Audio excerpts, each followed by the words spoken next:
Yeah, the boot camp's only like an hour and a half video. Oh, okay. I just know last time. I was just here for over 4 hours, debugging the problem we had with the install on the Windows machine. Well, even when you did the iOS and Android one, what was it, a year and a half? That one was 4 hours. You did 2 hours iOS. Yeah, that was 2 or 3 years ago, wasn't it? Yeah, that was rough. I think it was Yeah, by rough you mean fun. No, that was the freshman man who didn't know a thing. Like everybody. So what? I spent so much time there. Yeah, but that's fun, right? It's like free. That's free education. It was hard to know what you were doing. Well, that's why we take the video, so you can go back and watch it for inner meaning. Read between the lines. What was I talking about? Oh, hackathon. Teams are up. So make sure you get in touch with your team. What I would encourage you to do is watch the, hopefully, well, all of you in here should have already done it, but if you haven't, go ahead and watch the boot camp thing. Shut up! Watch the boot camp thing. It's in on Slack under the ML boot camp group or something like that I created on there. There's a link to the YouTube video.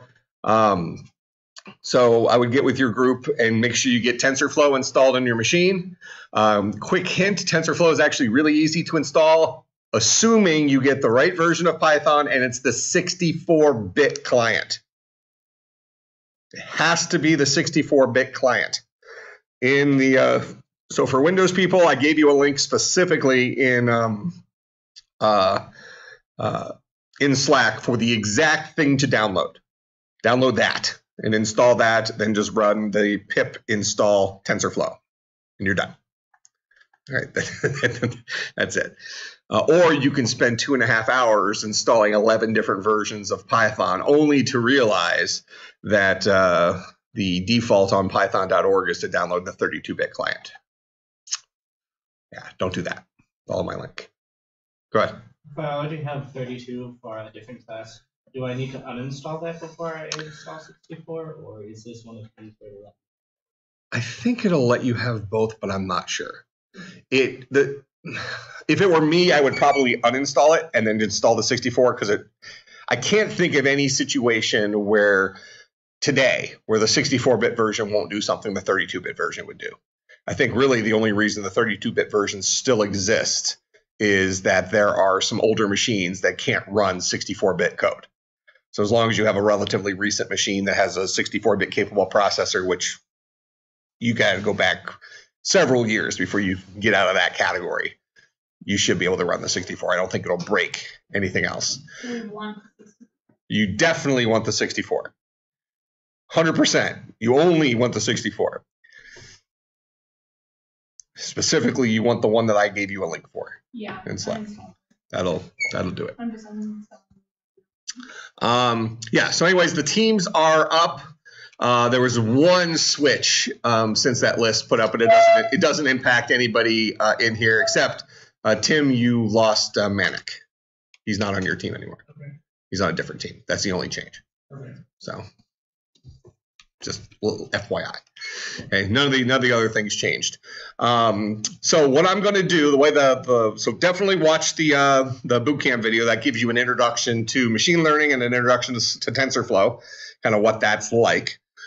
What I'm going to do for the hackathon, this is a little different than we've done in the past, is instead of each team coming up with their own idea and their own solution to something, I'm going to provide you with a starter project that builds a data set, trains a model, tests the model for a math problem, okay, for to classify some input. And then I'm going to give you the official problem for the day. So your group's going to have to go through the sample code, make sure you understand what it's doing and things like that. Then you're going to have to use that as your base, modify it to give yourself build a new data set that's appropriate for the problem you're going to be solving, train a model, test that model, and then at the end, the winner is going to be declared on whose model scores the best on the test data set. And this is actually very related to something you might do in like 490. So there are some known algorithms that are, you may have talked about things like order NP type algorithms where they're very time complex. It takes some time. This isn't necessarily at that level, but the problem we're going to be solving, which I'm not going to tell you yet because then you can go research it and it won't be as fun, is a problem that is known to be significantly complex. And once you get up to very, very, very large values, you have to start estimating whether something is probably something or is not, as opposed to whether it actually is. So we're going to build a neural network that attempts to do as good of a job as the estimator algorithms, but through a neural network. Try to detect the pattern of that. Should be pretty cool. So the winning team will be the team who has created a model that performs the best. Okay, so that's the whatever for the hackathon. All right, remember the hackathon starts at 8 a.m. on Saturday. We'll be here till 8 p.m. There's snacks and coffee and lunch and dinner and I don't know, there's food and stuff. I don't know what the food is. That's Professor Locklear thing. So talk to him if you have an allergy or need some kind of special something or other. Let's see. Anything else you need to say about that? Any questions about the hackathon? Yeah. Oh, who? 8 a.m. Well, we can go 7 if that's better. It's not better? Yeah, so doesn't 8 sound better if we change it to 7? 8's not as bad anymore, is it? Just so we just had our CS faculty meeting at lunch, and I told Dr. Locklear that, since we might move some classes around so we don't have too many, classes that are competing with each other, I said, just move all of my classes to 7 a.m. Wouldn't that be good? Just get them out of the way. You're fresh in the morning. Traffic's better if you have to drive. What's up? Traffic's better if you have to drive. That's true. Well, at that point, maybe I just make it 4 a.m. There's not a significant difference between 4 and 6:30, between 3:30 and 6:30. So diminishing returns and keep backing it up next to now you start hitting rush hour the day before.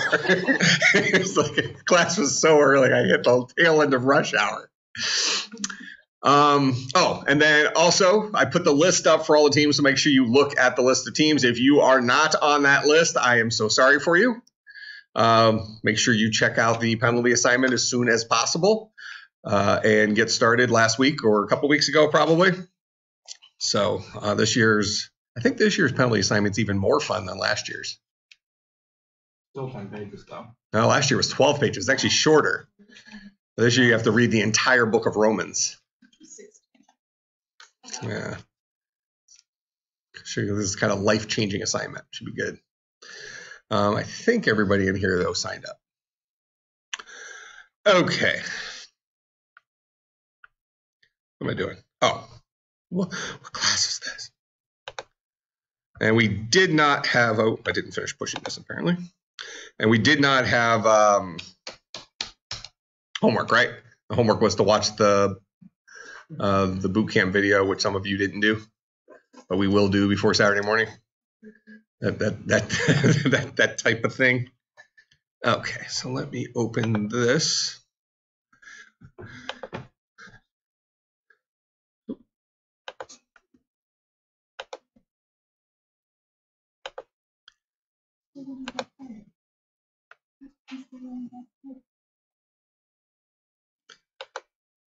Oh, last thing, I do have 2 more tickets available for the Grinch on the Ultra Screen for today at 4:40 p.m. So if somebody would actually take advantage of these and use them, that you're welcome to them. Otherwise, 2 people have claimed them that they will try to go and exchange them for tickets to another night. So if you will actually go and see the movie, they're yours first, but the other people will take them as opposed to me throwing them into the garbage can. Okay, so where did we leave off? Do we have everything working up to this point?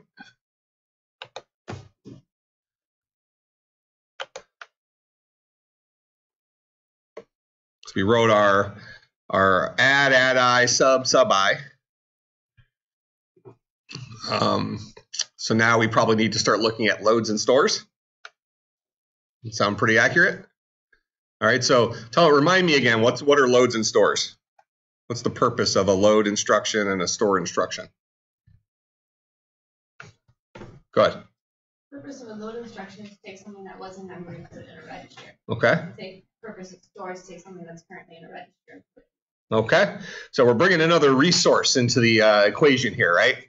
Okay, so load takes our system RAM, has slower memory. Registers are super fast.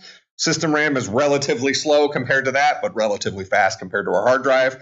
But, kind of our normal cadence on our computer is we double click on an icon, it creates a memory model. We talk about in the operating systems class, usually it's a paging memory model, loads portions of that into system RAM. From system RAM, it then gets moved into registers when the CPU is processing something. So that's the load instruction, load from RAM into register. The store instruction says we need to go from register and store it into RAM for later use. Make sense? So that means we need to have a representation for our RAM. Okay, so now when we think about RAM, let me just test this real quick. So we have X2, X1, so that's a 5. That's a 2, let's say. Oh, did we do the 2's complement thing? Oh, didn't we have a crashing at the end? I think we were trying to do the Matty hack and it crashed. Right? Does that sound right? It sounds exactly right. All right. So, so do we want to fix that real quick? Let's see. What was that? Anyway, the a little bigger. Let's say possibly. Including the actual emulator. Emulator? Well, there's a nice close seat right here. I mean, you'll be just right up there. You see it great from there. You can't see this? I do not see what you typed in. Really? Eric, you can see that, right? Yeah. Do you have glasses you should be wearing? Yeah. You're not wearing them? I always forget to bring them. All right, I'm not changing. You go right up there. I'm not going to sit there and screw around with preferences because you didn't bring your glasses. All of a sudden, it's like font 90. It's still a little fuzzy. There's these lovely things called recordings that Well, no, I wanted to see it in real time, but if your eyes require additional benefit, additional help, you should bring that. I don't need them. Clearly. I should use them. I think it's gotten worse since I started. It's been 2 years. I think that's probably a true statement. All right. So what was I doing? Oh yeah. So we're storing in 2's complement, right? So let's see, where was I? That is in main activity.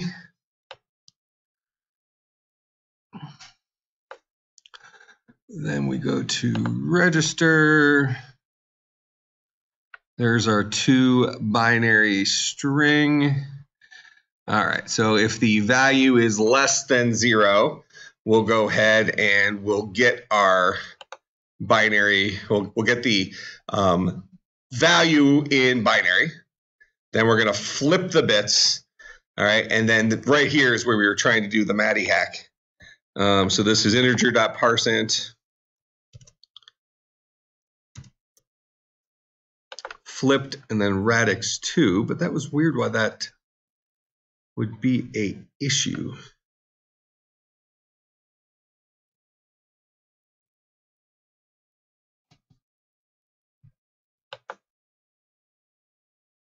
Because flipped is that register with all the bits flipped.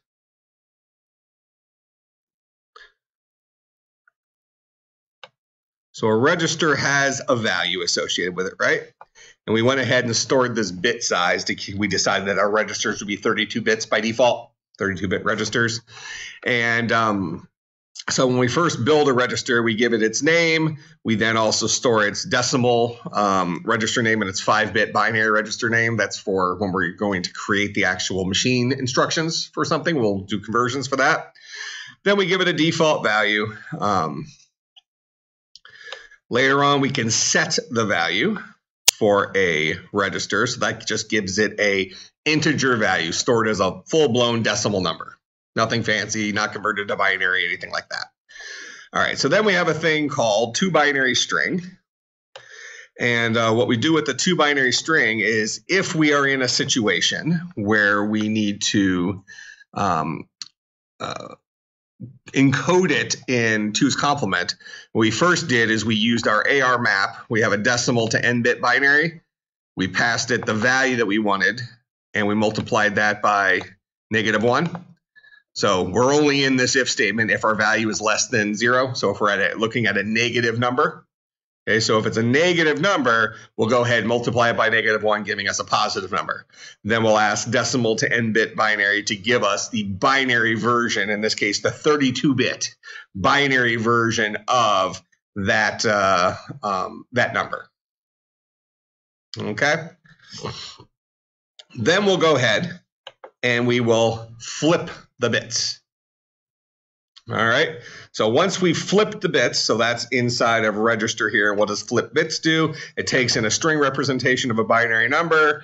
We're going to build up a brand new number for I equals 0. I is less than the length of that string, I plus plus. We'll say answer plus equals bin.char at I. Well, if bin.char at I is equal to the char 0, we'll return a 1. Otherwise, we'll return a 0. We're concatenating that on to answer. In the end, we'll return answer. So I'm just going to quickly here, well, here we can do it in here. I'm just going to do a system.out.println bin, and then we'll do a system.out.println flipped. Let's just prove to ourselves that those two are the difference between each other. You know, that they are inverses of each other. And then just so it doesn't crash here,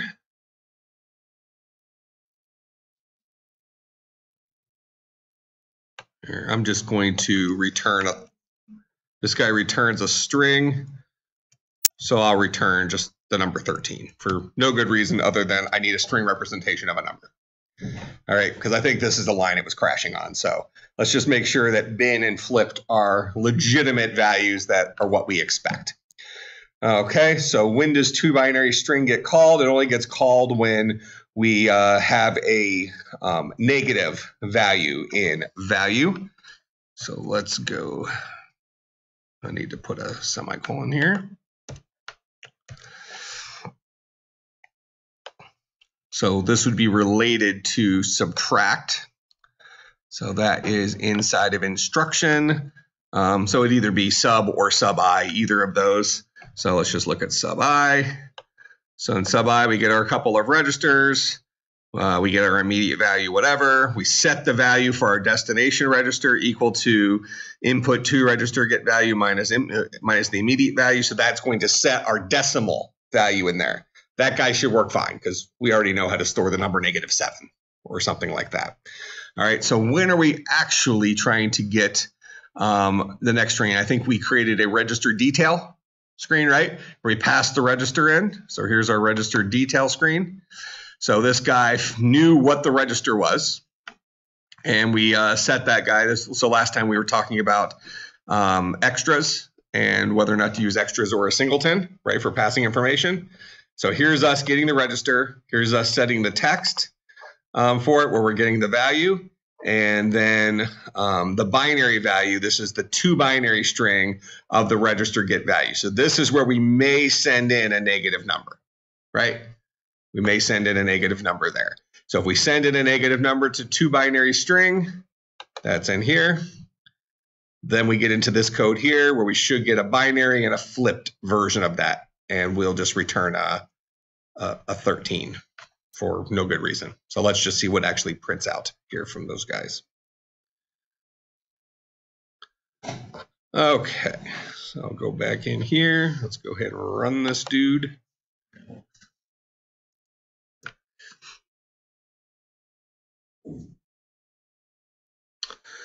Okay, so I'm going to switch this to sub I just to make life a little quicker. And we will put in x1 a 5.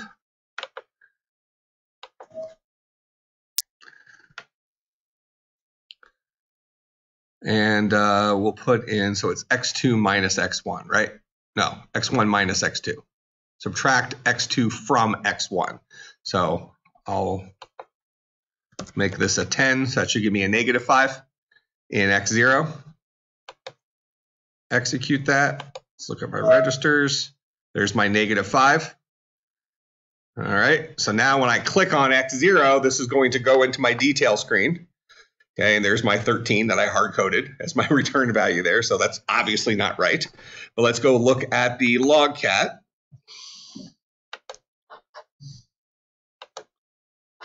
And see what we got for, do a search system.out. There we go. All right, so here's my, so I just did a search in here for system.out, so it showed me the 2 lines. So does this look like inverse? Looks like it to me. So our flipped and our not flipped look good. So I think we're good to that point. So let's go back into register.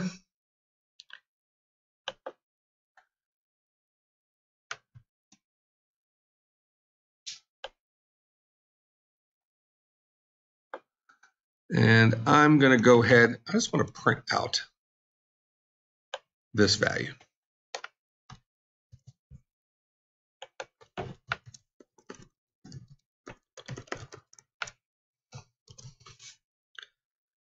Because that is where it's dying.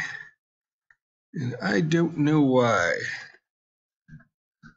Let's run that again real quick, just for, well,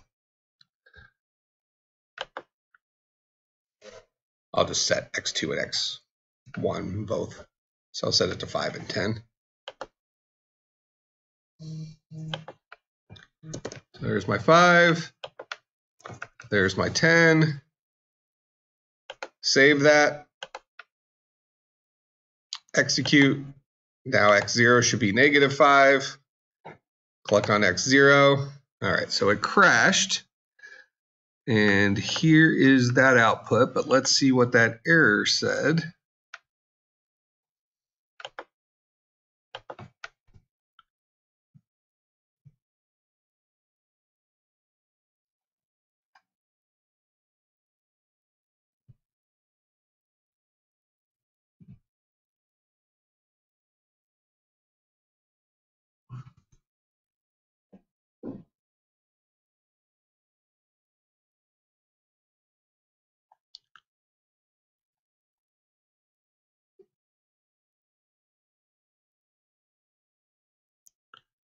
Number format exception for input string.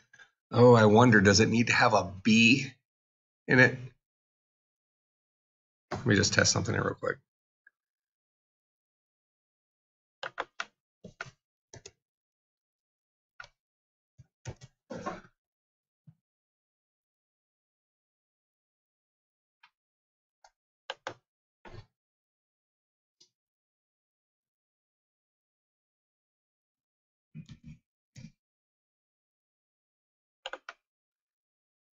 I would have thought since we told it it was in base 2, we wouldn't have to give it a, put a B at the end of it saying this is binary.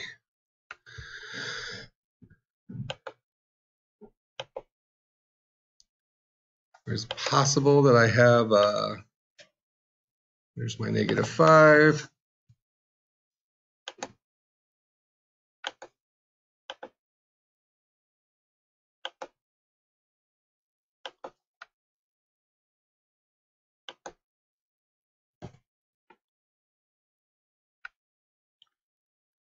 Yeah, number format exception. All right, let me look at documentation for integer.parseInt real quick.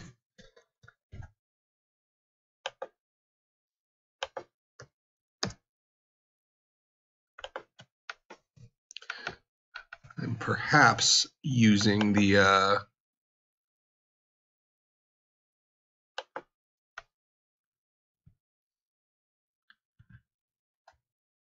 function the wrong way. Parses the string argument as a signed integer in the radix specified by the second argument.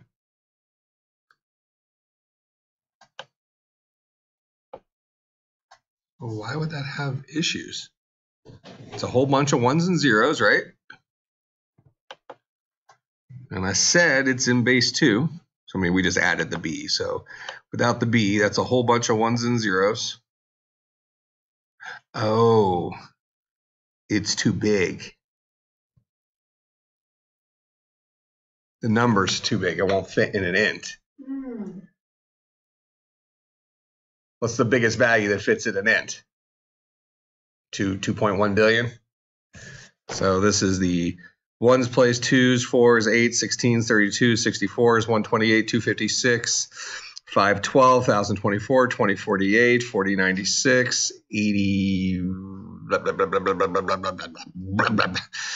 How many is this? This is 16 bits, right?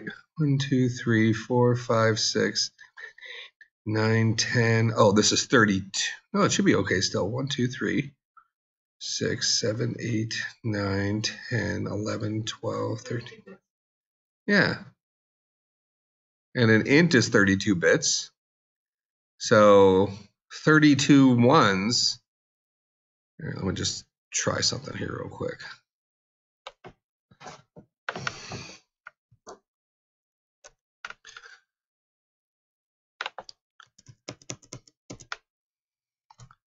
All right, so this should give me, a 13. It just happened to do 13, right? All right, so 13 in base 2. So let's see that prints out a 13, just to make sure that guy works the way I thought it should work. Because integer.parseInt does say that it returns an int, which is 32 bits. 31 bits. Too many ones, I think, is going to be the punchline. It's not too hard though to write it. Not switching any of this. Right. But let's just prove that that's the issue. I believe it will be.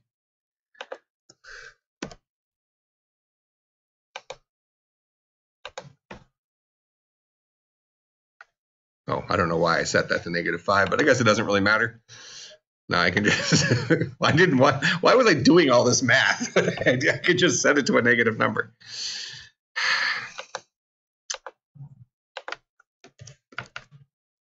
Yeah. So that guy does work the way we want it to work, but the issue is that this is overflowing a 32-bit register. So we can use parse long. Huh? We can just use parse long from the long class. We are returning that as a string. Oh, yeah, good call. I like that solution. Star for the day. So we can still, so it's long.parseLong. Yep. So we can still do the Matty cheat. Long.parseLong. That doesn't matter. That guy. Perfect. Now we should be in business. All right. Well, almost in business. So this guy should work now. Let's just prove it works, and then we'll actually do the adding one stuff and things like that.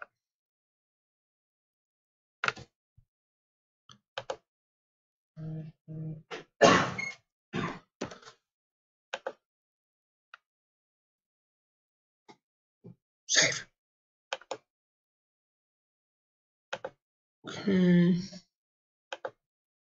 All right. Much better. So since we are getting a long from that, we'll go ahead and say long L is equal to this dude.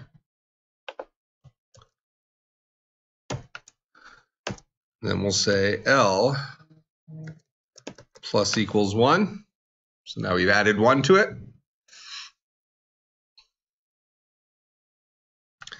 And then we need to convert that back into binary. Now, right?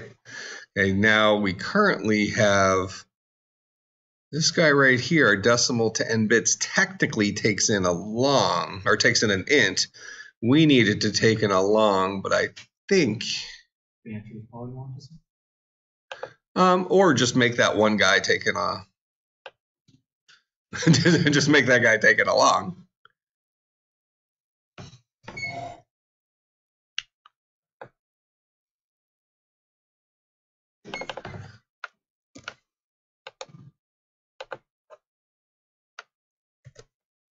All right, and if we pass an int into that, I think we're still okay. I think you actually needed to put the other one along the outcode as opposed to. Oh, I suppose num bits. Yeah, thank you.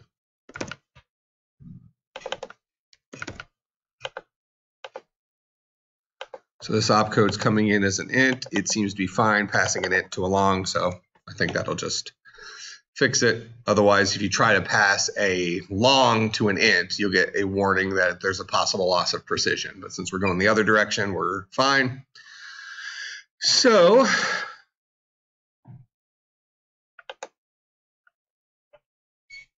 now we should be able to return.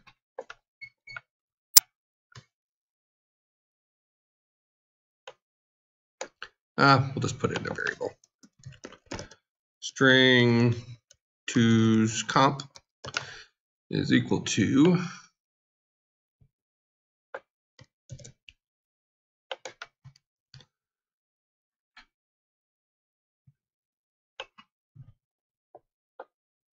L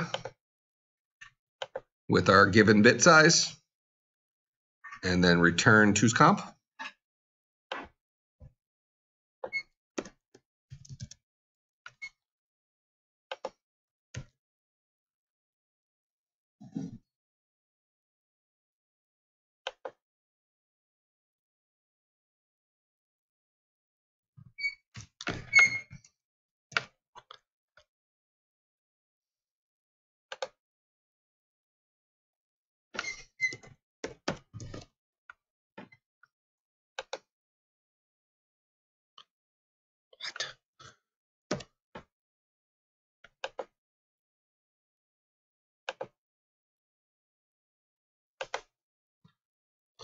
All right, and this should be the binary encoded value for it. So this is starts with a 1, so we know it's a negative number, right? So we flip all those bits and then add 1. It's plausible that that's the right one. I think that looks right to me.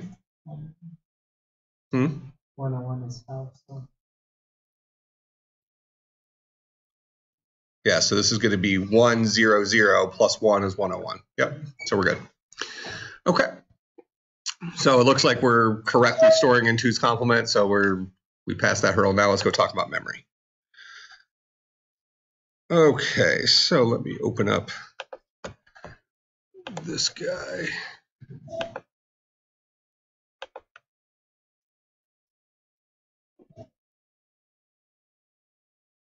What class is this? Oh, there we go.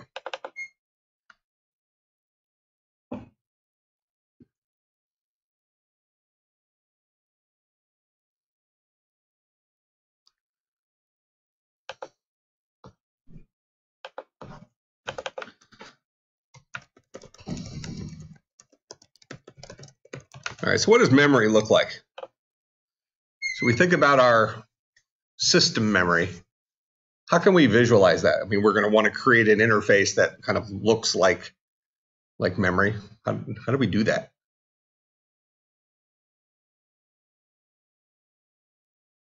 What does memory actually look like? If you had to kind of describe RAM to me, this kind of goes back to the conversation about pointers and stuff like that from like a 200 or 250 class where we talk about you have a memory address. When a variable has a memory address, how do we find something in memory? What does a memory address translate to?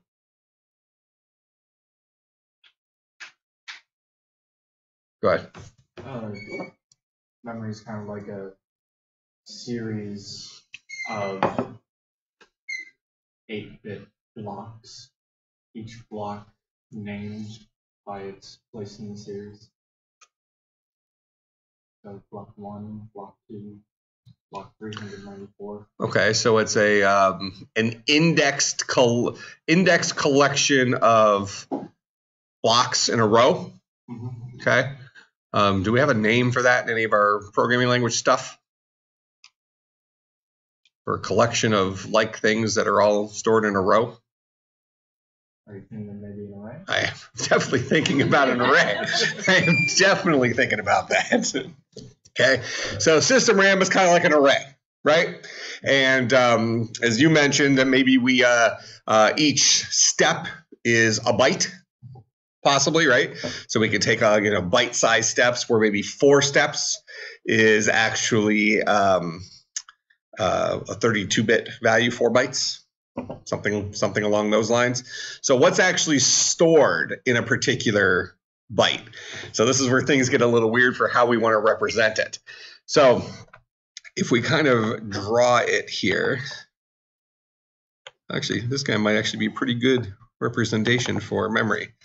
Okay, so let's say I'm going to store a 4, then a 5, then a 6. All right, so 3 elements in memory. So this is bucket 0, this is actually bucket 0 through 3. This is bucket 4. This is bucket 8. All right, because if we're storing these as 32-bit values, the reality is that memory would look like this for these guys. So a 4 is actually a 100. Right, but then we need that guy in 32 bits. So that's 3, 4, 5, 6, 7, 8,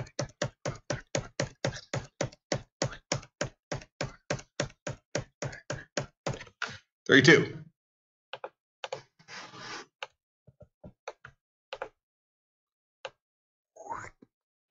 Can you add a vertical bar denoting the difference between each 8 steps? We don't have to do that because I'm going to press enter on them.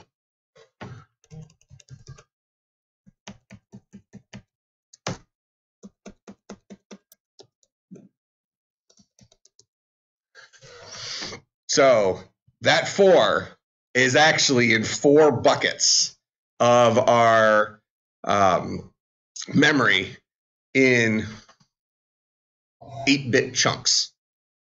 Does that make sense? Actually, some systems do something called big Indian notation where it's actually stored in reverse, but let's don't worry about that right now. We're gonna store it.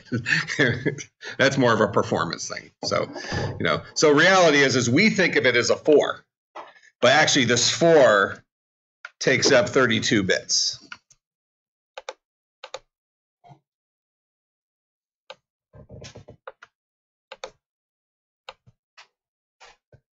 All right, so that 4 takes up 32 bits. Whereas a 5 would also take up 32 bits. So the next 4 things in here would be 3 rows of zeros followed by a 101 at the end. That would be our 5.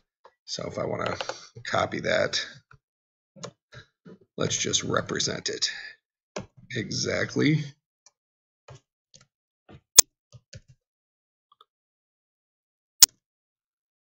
And then the 6 would be 110.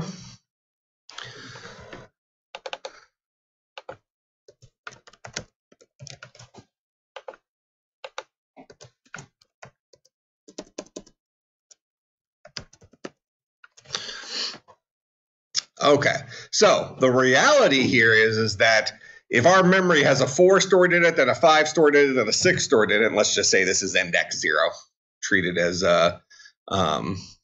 memory. I think a lot of times when you look at models for RAM, they started at like bucket 100, something like that. I don't know, does the book use 100 or 3000? It uses some sort of base address, right? With the assumption that when the user accessible RAM in a computer usually isn't bucket 0 of it. The kind of the first big chunk of RAM is used for like operating system stuff. So a little bit deeper into RAM is where you get into the areas where system programming or user programs can actually access. Go ahead. Typically, isn't address 0 specifically reserved for null pointers and stuff like that? For null pointers and stuff like that, I don't know. I think it would really depend on the operating system. Okay. So, and I don't know if bucket 0 is treated extra special. I mean, typically it's a first large chunk of memory is set aside for its protected RAM. So the operating system uses that memory as protected RAM for the kernel. So only kernel processes can you read and write for that RAM. But you might be right. There might be something with bucket 0. Okay, so as a human, we kind of think about it like this. But if we're going to view RAM as a byte array, a collection of bytes, it would be a whole bunch of string values in here. Okay, so now in our emulator, while we are capable of working in binary, we probably, if we want to mess around with stuff or load something into a register, we probably want to do something like load in 8 into the register, something like that. Okay, so we probably want to go ahead and deal with memory as an array of 4-byte chunks, 32-bit chunks, right? So int, array of ints is our punchline. All right, so we want to kind of build something that looks like this guy-ish. I'm sorry, looks like this guy-ish. All right, so what we might do is we might have, and we also have to decide how big is our RAM going to be. Is it, we can emulate if we'd like, something like 8 or 16 gigs of RAM. I don't think we need that for our emulator. Is probably, I don't know, 32 buckets of RAM, probably sufficient for us right now. Maybe we do 64, since that way we don't get it confused that 32 equals the size of a register, something like that. So 64 will allow us to create pretty decent offsets, kind of a base address plus, up to 64 or 63 steps to get to, where your value you actually want is. So let's do that. We'll do 64 buckets. So now we're probably going to represent our RAM as kind of a bucket number and then a value. And the value should be editable, right? So it's going to be a text view followed by a blah, blah, blah. Text view followed by a edit text. So just kind of mocking it here. Did we already do a button for RAM? Let's go back here.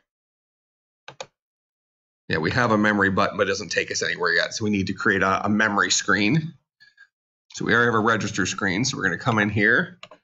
We're going to right click. We're going to create a new empty activity. And this guy will be a memory screen.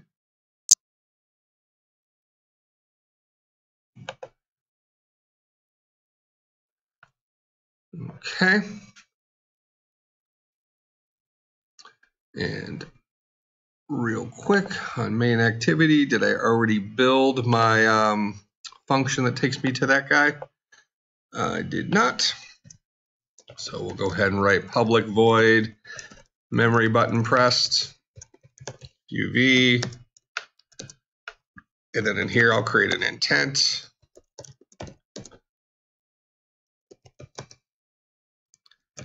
Let's do memory screen.class.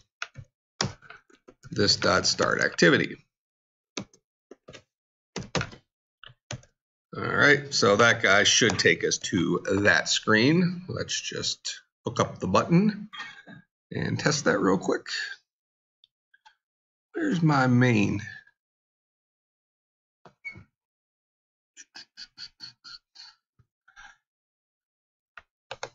Oh, it's in resources.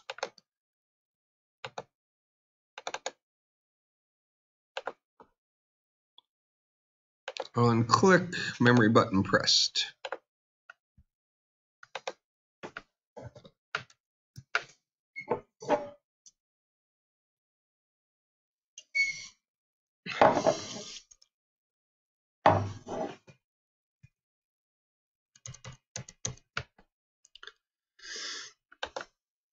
All right, takes us to a blank screen, which we presume is our memory screen since we haven't put anything on there yet. All right, so let's build that dude. So as usual, with my amazing artistic ability, I dropped my vertical linear layout in there.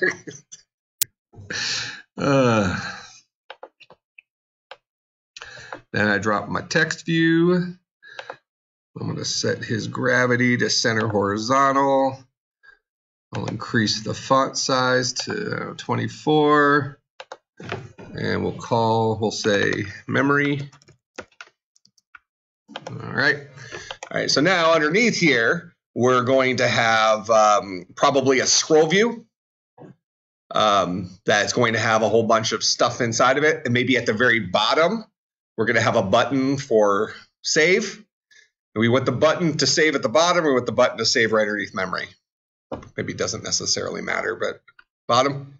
All right, so I'm going to put my button in first. Then I'll create my scroll view sandwich. All right, so there's my button there. And I'll even have it say save. Okay, and then I'll go, I think it's under widgets is scroll view, isn't it? No, containers, that makes sense.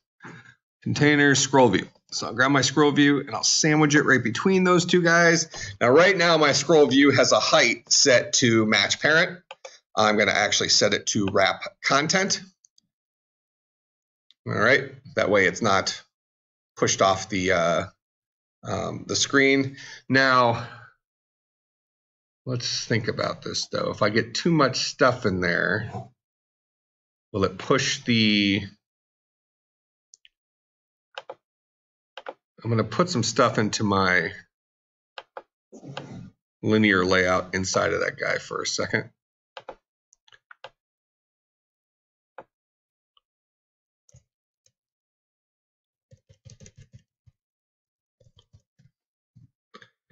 All right, so that does scroll out.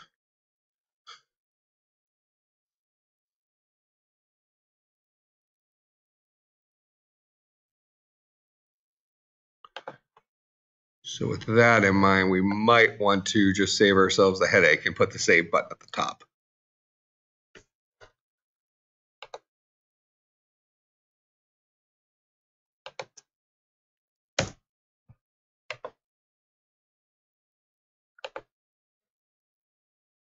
All right. So I'm going to do that. I'll just put the save button at the top so it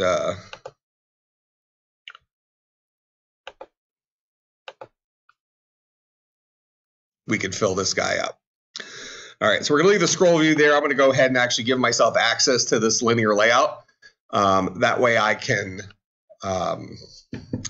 programmatically fill it rather than do a whole bunch, because I think we did for our registers, didn't we? Did we programmatically fill our registers, or we drag and drop stuff in there? Okay, well, let's programmatically do this one. It's more fun, right?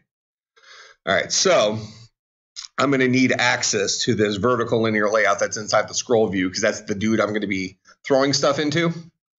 So I'm going to give this guy a name. So we're going to call this guy memory VG for view group. All right, then we'll come back to memory screen.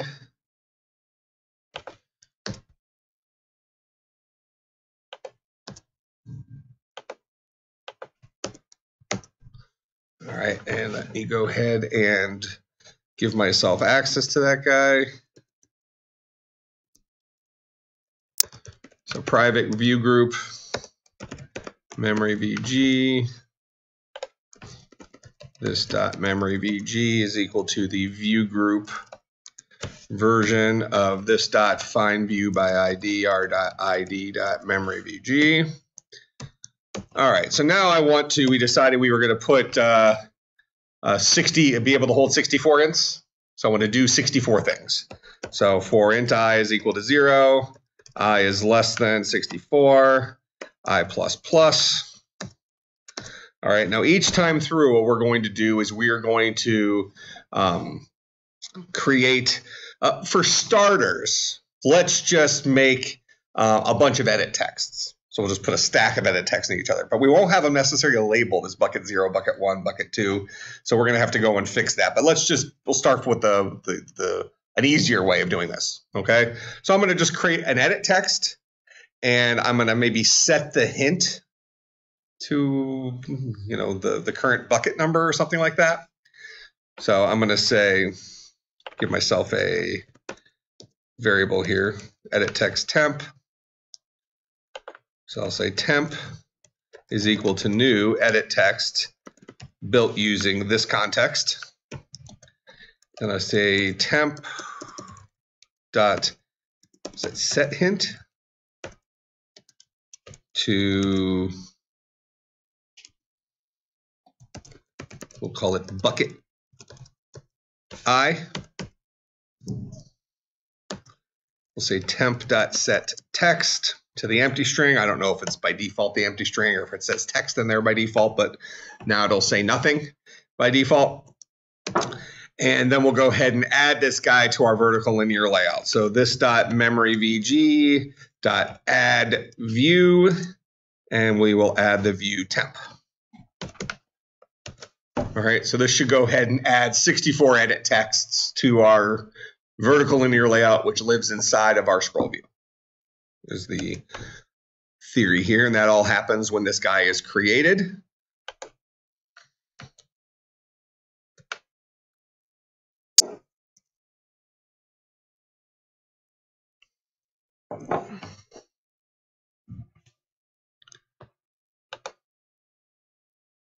No. G.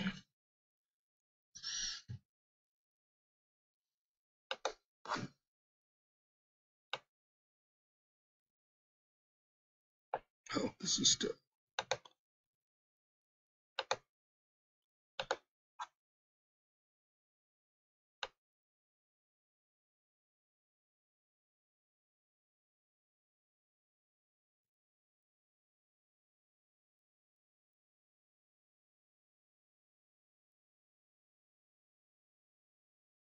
He seems very upset, doesn't he?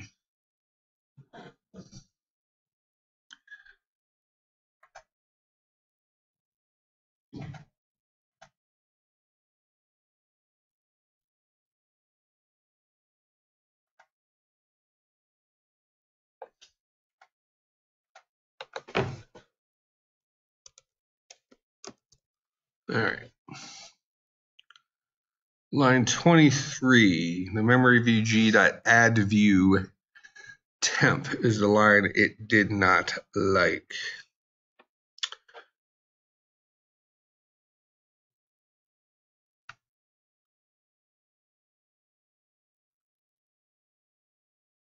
So it's saying that the memory VG is a null value. Didn't I name it that?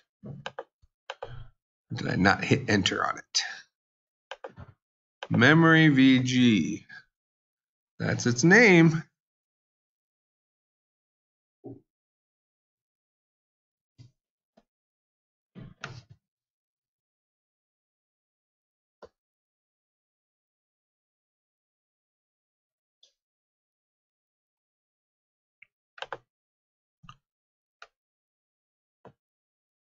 It's my view group. It's a view group version of this dot find view by ID, r.id.memory VG.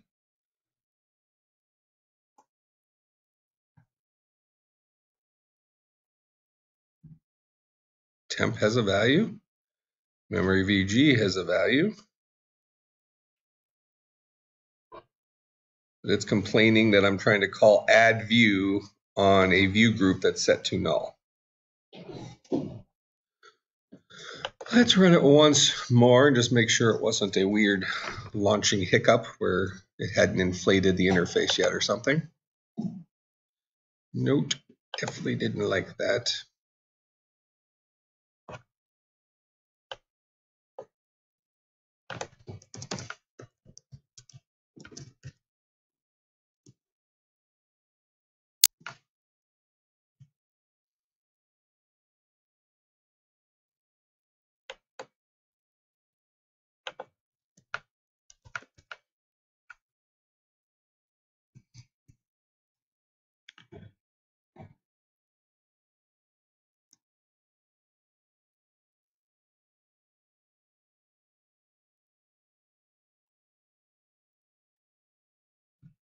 Looks fine on mine. Yeah, I'm thinking that it's like this this thing wasn't created. You know, because it's saying this is coming back as a null value. Well, I didn't build it properly.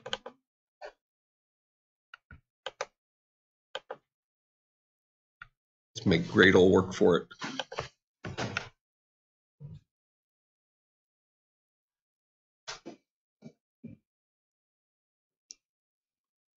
If it doesn't work this time, I'll rename it, then name it back, and let R rebuild itself.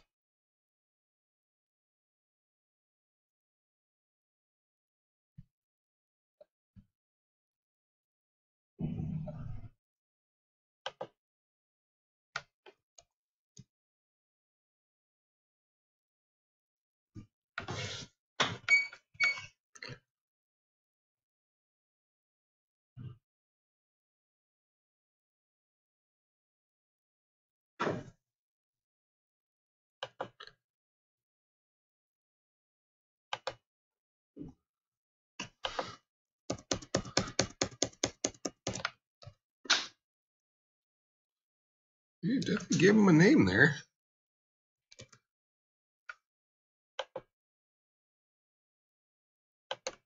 So now it should be not happy about this. Oh, that's weird.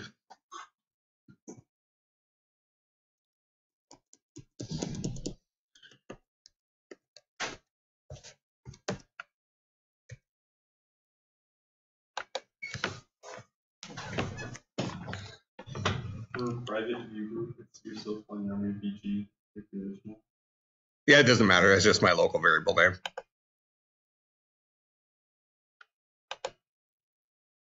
Yeah, this guy shouldn't matter.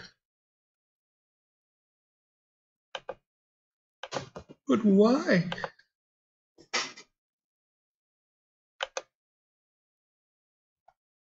All right.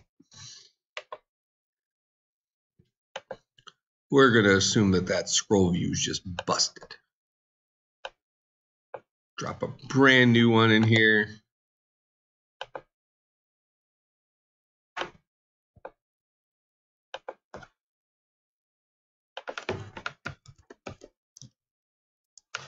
Name that guy memory VG.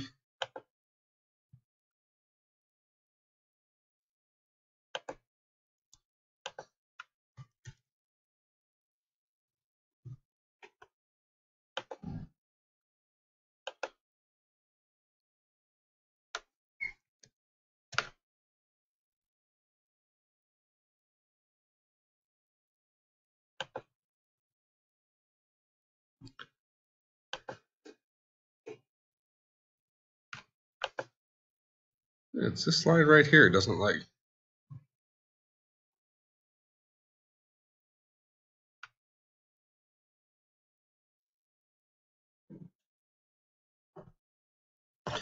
Oh, You're wait. missing a line. Yeah, I am missing a line. I just noticed that, and that's why it doesn't exist. It's because it's never actually. I must have deleted it when I put it in there. It's never actually setting its content view.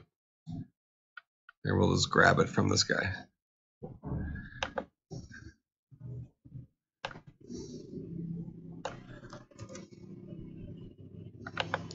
I struggle with this mouse, so I'm guessing that I just deleted it by accident. All right, now we should be back in business.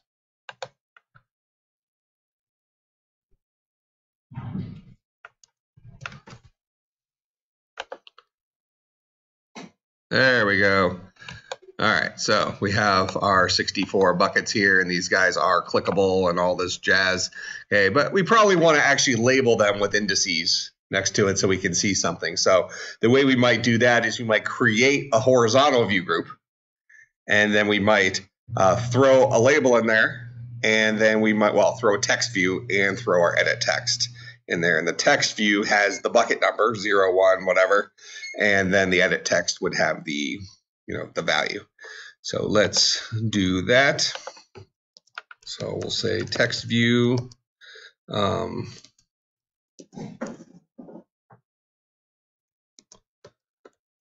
Index TV, and we'll change our edit text to, well, we'll call it temp ET. Good enough. All right, so there's our temp ET, but we're not going to set the hint for that guy.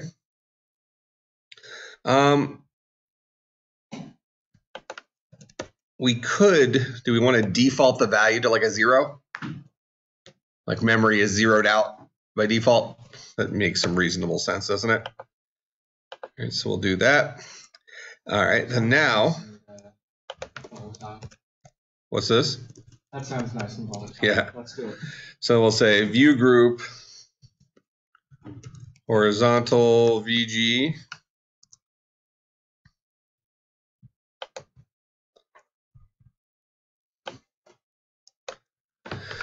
Let me create my index TV too. So index TV is equal to new text view this, then index TV dot set text equal to, maybe we'll set it to the current value of I concatenated with maybe just a colon.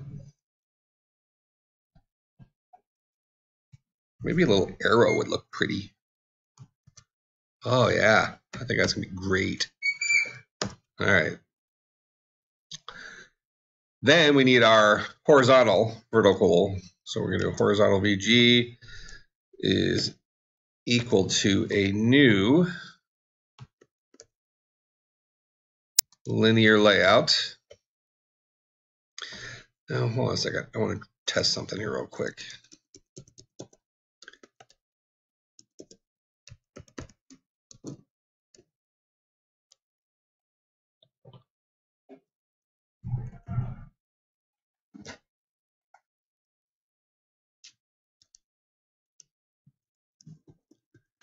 Yeah, I think I need to treat this guy as a linear layout, not a view group for the moment.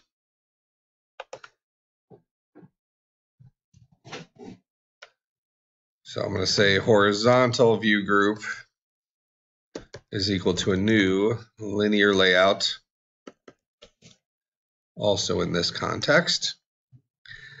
And then I'll say horizontal VG dot orientation, set orientation.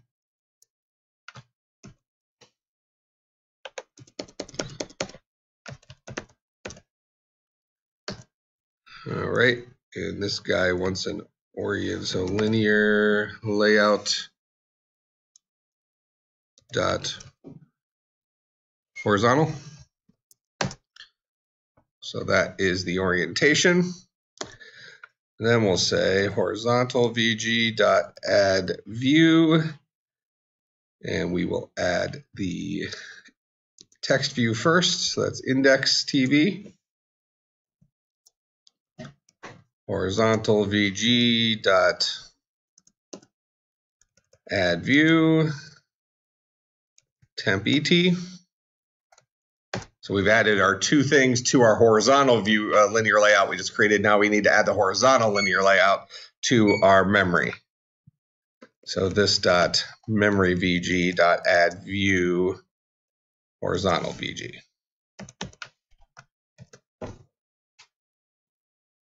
All right. So we'll do that for right now. This is all visual at this point because we're still going to need to have access to these guys. We're going to have to throw them somewhere so we can read in values and that stuff. But let's see if this gives us a look that we feel is reasonable.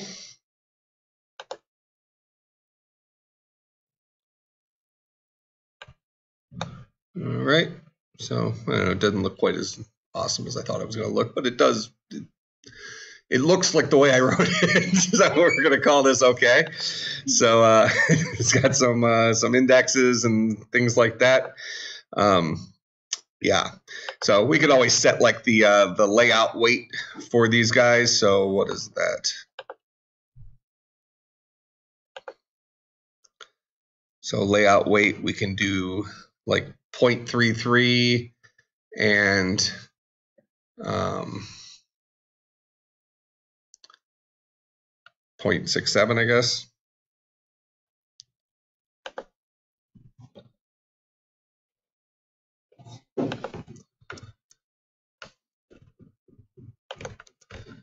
Temp et dot set layout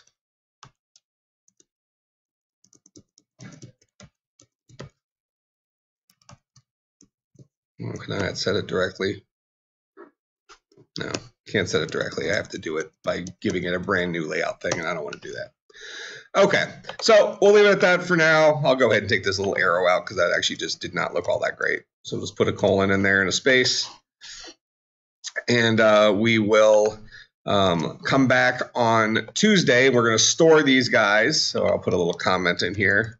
Store in array so we can save values.